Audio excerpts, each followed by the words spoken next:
Hi, I'm Dr. Blake Randles, and for today's hot tip, we're going to give an alternative way to evaluate the ulnar nerve through the cubital tunnel, specifically for dislocation when you have to dynamically flex the patient's elbow.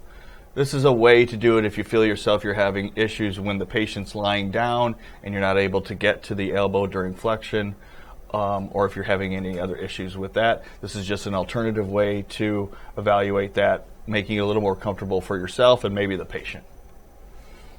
So here we're going to have the patient facing away from me. In this instance, we're going to be looking at the left ulnar nerve.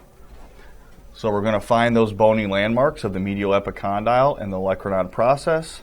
We're going to place our probe over those two eminences, and here we're able to get that classic view of the medial epicondyle on the right and the olecranon process on the left, with the ulnar nerve as the hypoechoic structure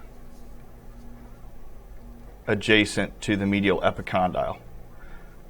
So what we're looking for is this ulnar nerve to slide up and over the medial epicondyle during elbow flexion. So in this position, we're able to do that a little more comfortable.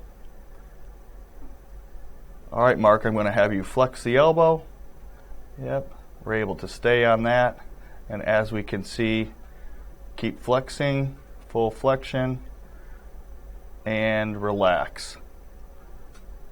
And there we have it. So we're able to determine that his ulnar nerve did not dislocate from the bony part of the cubital tunnel. That was your hot tip of the day. Now you give it a try.